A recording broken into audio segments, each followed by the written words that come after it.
we're here to just tell Brockman you can't put Malcolm Butler in the Pro Football Hall of Fame just yet. Can't do it. Why Well, not? he's got to have several more moments like that over a span of, let's say, 13 years in the NFL. Okay. But 6 maybe with the New England Patriots, 7 with the Raiders. Maybe a 9-time Pro Bowler. This is what a Hall of Fame cornerback from the New England Patriots looks like. He is Mike Haynes here on the Rich Eisen Show. Good to see you. Thank you, Rich. Good to see you. And you are wearing your Pro Football Hall of Fame enshrinee jacket here. I thought it might be appropriate. You know? It is. We've never had one on the set, so that's exciting. I'm glad to hear that. I'm excited. I don't. I've got like. I like being the first. You are the first. You're a trailblazer in that regard. Before we talk some football with you, I want to talk about the Men's Health Month. It's June. It's Men's Health Month.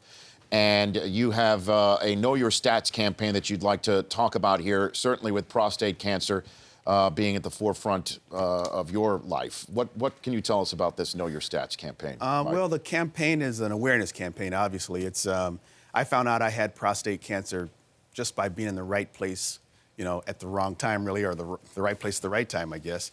And had a conversation with the doctor there.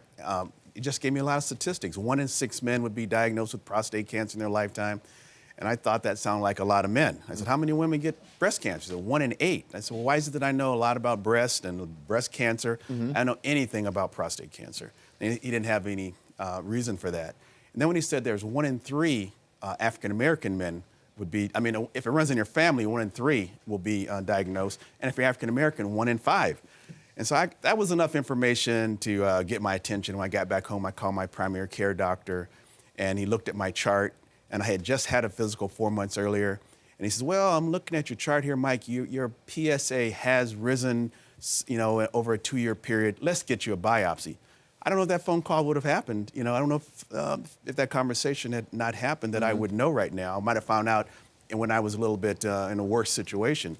But we found out I had prostate cancer based on the biopsy, and I was able to deal with it when it was treatable. Because you caught it early enough. Caught it early, which is you know, like a lot of things in life. Sure. You know, catch it early when it's easily treatable. The outcome can be great. Maybe it's, and I'm not saying this to be facetious at all. As you know, this is not a joking matter whatsoever. Maybe it's the way that men get tested for it is a reason why, because it's such an unpleasant experience, the way that you can just be tested for it by your doctor, and guys just don't want to go through that process. Have you found that, Mike? I mean, I have. You know, Deacon Jones and a lot of other Hall of Famers have helped me. You know, Deacon's now passed away, but you know, he used to say, "You guys, I know why you don't do this." You know, right.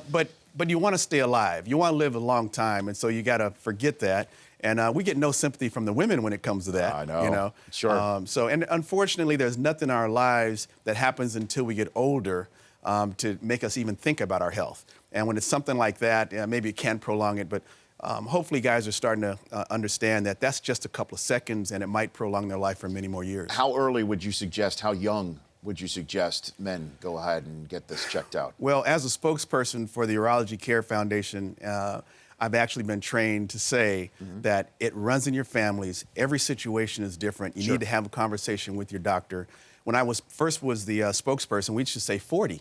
But now, and we should say every man should be screened. But now we don't say that anymore. Now we say every man needs to know their prostate health, know their situation in their family, and have that conversation with their doctor. And what might be right for one guy may not be right for the next guy. And at Know Your Stats on Twitter to find out more. Also, you can go to the internet.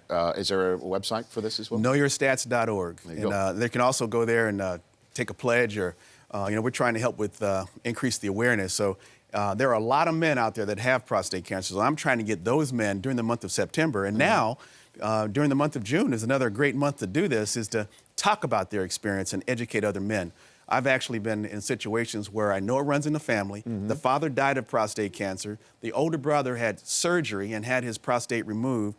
The younger brother now finds out he has prostate cancer.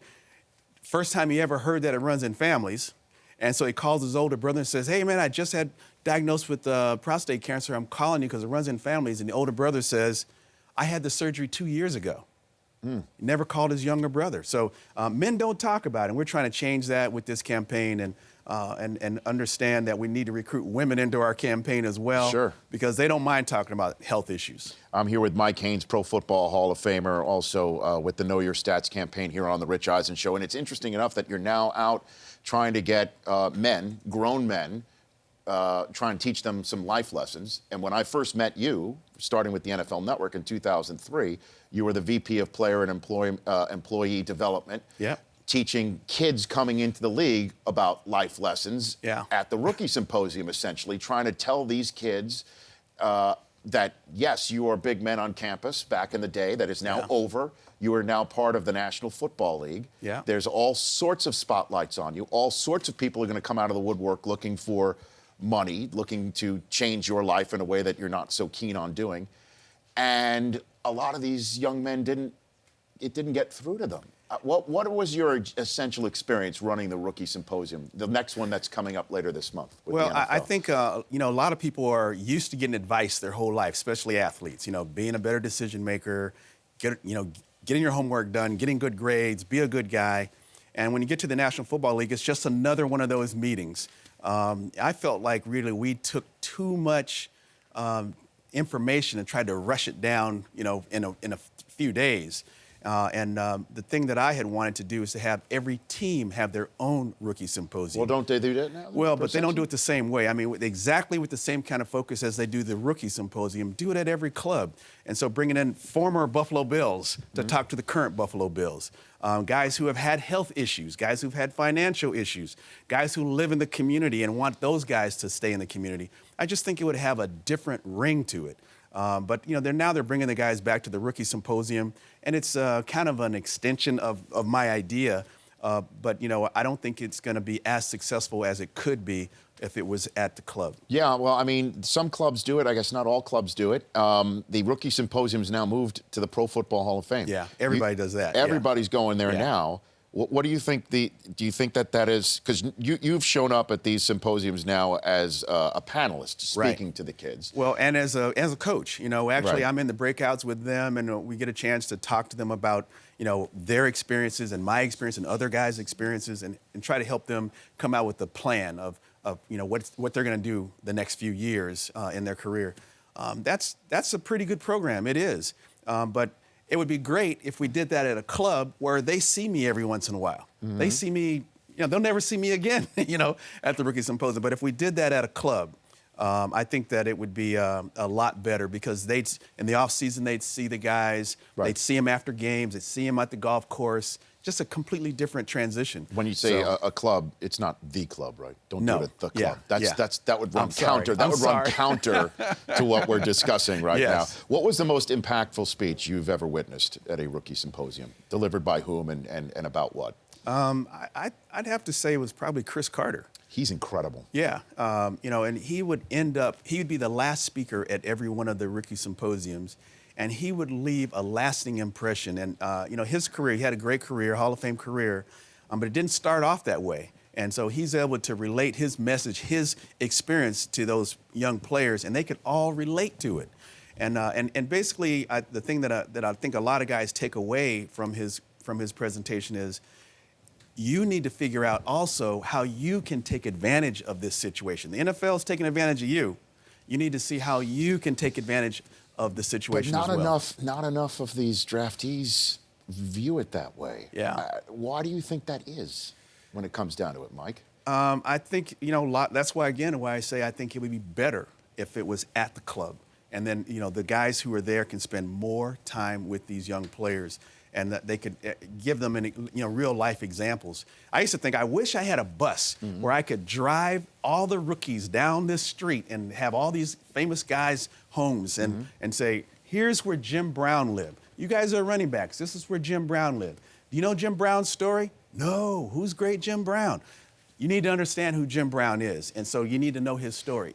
And that's what I think. A little bit of taking these guys back to the Hall of Fame kind of does. Yes. That's his bust. Yeah, that's his bust. That's the football that he used when he ran for this touchdown in that championship season. Yeah, but get to know him. He's lived a long life, and he's still alive. Get to know him, know his history, and take advantage of his experiences so that you can have a better experience yourself. Mike Haynes is here. We're going to take a break, come back. We'll talk a little bit of current football with you and then send you on your way. All right. Okay? Thanks, Rich. Mike Haynes and his gold jacket is here on the Rich Eisen Show. Set back with more in a moment.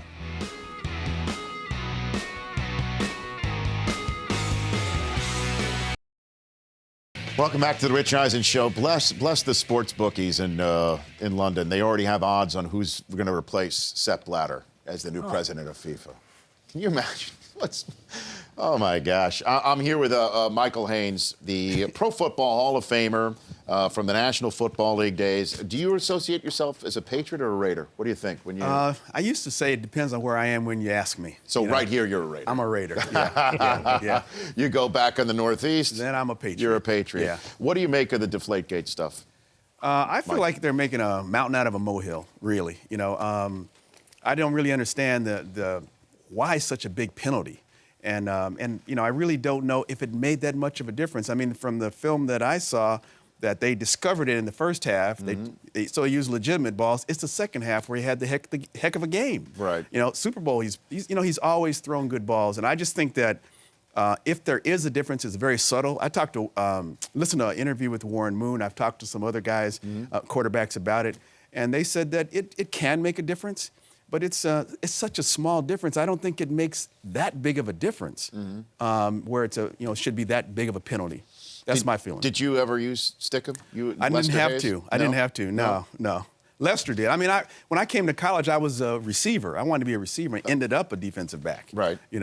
So I could catch. I didn't need this Stickum. You didn't need that stick. No. Did you ever catch a ball and go, what in the world is on this football? Did it ever happen? No, never. That never did? No. If not for the Stickum on the balls, they had to get rid of so many balls because of that.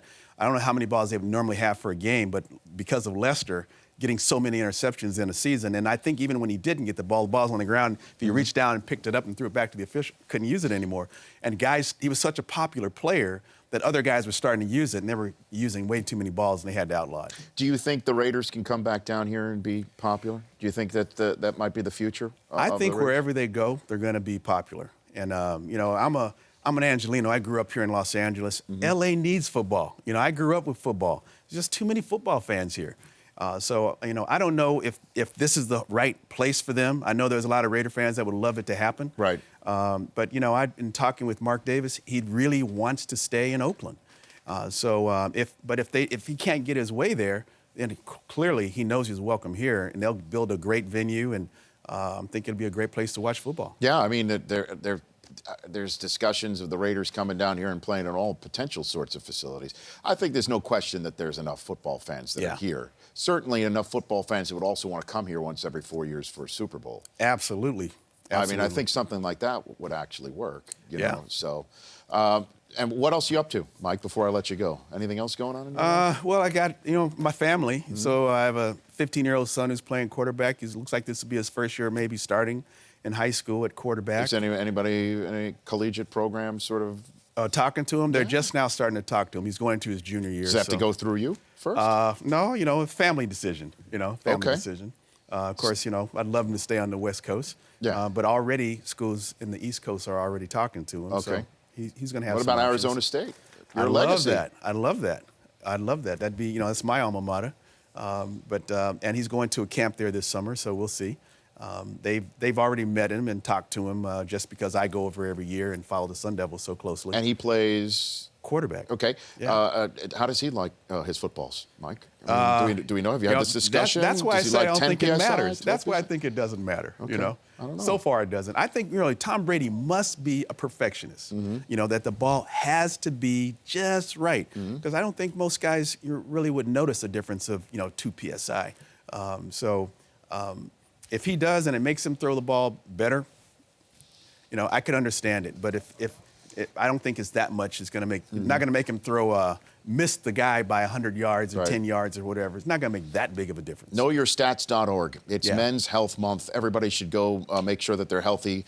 Certainly get your prostate checked. Consult your doctor at Know Your Stats on Twitter. Also at Mike Haynes NFL on Twitter for you, sir. You're the best. Well, thank you, for Rich. coming in. Thank you. Thank you for bringing your jacket here, too. Absolutely. We I got to love get it. some pictures with this. If this is the first jacket on your set, It is, in fact. That's awesome. It is, in fact, that. Maybe we could take it with my fake bust that's over there.